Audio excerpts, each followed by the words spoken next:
Next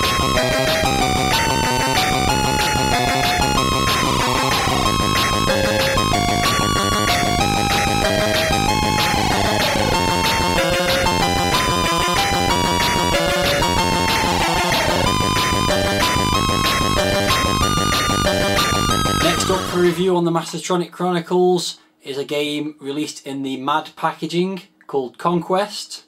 Let's see if it's worth $2.99, shall we? Let's take a look at the packaging then, and front cover, quite a strange one to be honest. It says Conquest on it. It's got a knight on there and a snake and an axe and a big flash saying Crash in it. Not really sure what to make of that. Not very good though. And it says Conquest on the spine, unsurprisingly, and on the back it's a fully animated 3D icon driven graphic adventure. And don't know if they're Commodore screenshots or not, because they look very like Spectrum screenshots. I guess only time will tell. Inside the inlay, and tells you once again it's a fully animated 3D icon driven graphic adventure. Tells you what you're supposed to do, some hints, controls, which presumably these are all the icons, axes and keys and picking things up and so on, and also got the controls and the loading instructions, and that's it. Surprisingly, there's actually nothing on the inside, which is quite rare for a MAD release of this era. Usually there'll be something, be it foreign language or some kind of promotional stuff on the inside, but it's completely blank. And we do have a loading screen on this game, which is a sinister looking haunted house type affair, in very fetching cyan and yellow. It says Enter Conquest at the bottom. It's quite an atmospheric picture, I suppose, but also it's incredibly lazy because they've done the absolute minimal effort to actually put any pixels on the screen there. There's just big chunks of black. There you go. So here we have the title screen, and it's got all the instructions of how to move around in the game. You can use a joystick, and we've also got to use the keys to move the object and action pointers, which, if you can't make that out, is A and S for the objects and left shift and Z for the actions, and then fire actually performs the action. So let's get started.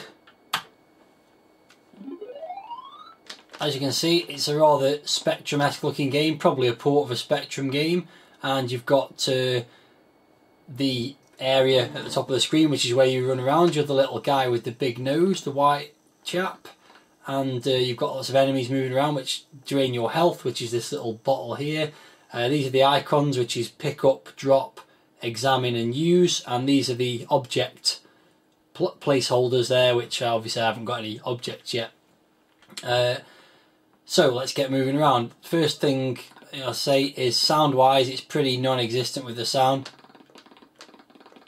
There's that little noise for the guy's footsteps moving around, and you get some noises when the enemies hit you, which I'll try and avoid for as long as possible.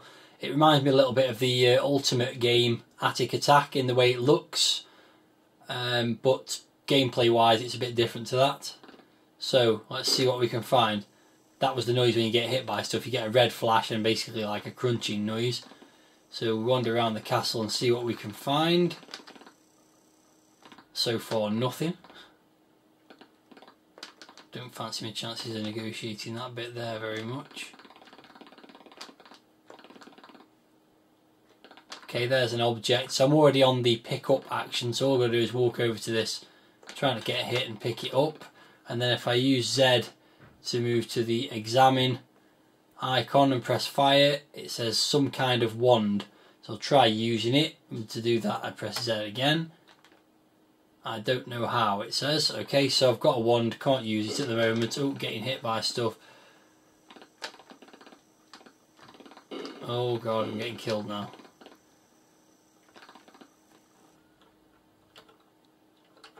Go back to picking stuff up. See if I can find anything else to pick up. Ooh, flight of stairs.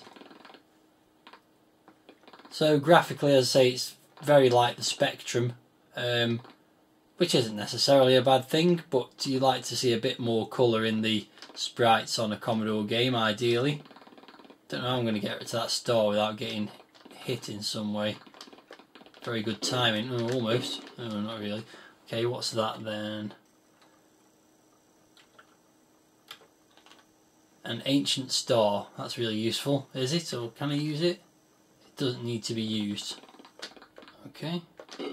I'm hit again. Half my health's gone already, which is not a good sign. Nothing in there. Oh, and there goes some more health. Okay, there's a book there, so let's try and pick that up. Have a look what that is. When I get somewhere safe. Getting somewhere safe is easier said than done. And that is a Tome of Magic. Let's see what happens if I try and use that. I learn about magic. Does that mean I can now use the wand? Oh. I seem to be dead now. Well, that's not very good. Clearly I wasn't able to use the wand and it's killed me. Or something. It didn't really tell me. I ended up with no points and 8% adventure score. Okay. I suppose I better give it another go. See if I get any further this time. Right, I'm having another go then, and I found this item, which if I can get a chance to examine it... Oh, that's not a good place to go and hide, is it? Try and find somewhere safe. That looks safe-ish. If I take a look at that, it's a magic axe, and with the magic axe, if I choose to use it, I can shoot stuff. Some stuff, not all of it. These ghosts that run back and forward don't seem to be shootable, but some things are, and I'm getting some points, so it's a massive improvement on my first go already. That seems to be completely reusable as many times as I like, which is good. So at least I can start clearing some of these areas and make them safe to hide in.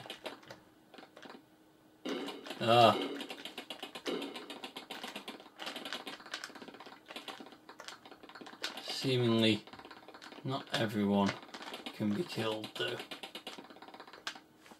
So what's this item this time?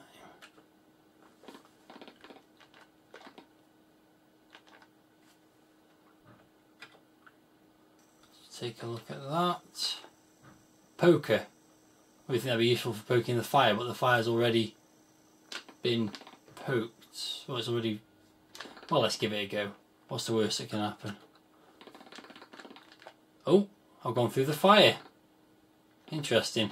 I wasn't expecting that.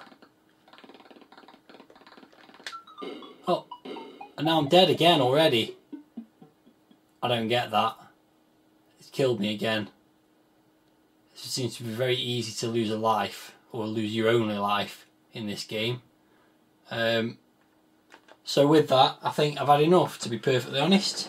It's way too easy to die. No real explanation of why you're being killed and your health's draining away so quickly. And I haven't found anything to restore my health either, so I think I'm just going to give up with that and say not worth $2.99 for a mad game. Basically a bit naff. Nice ideas, but not carried out very well.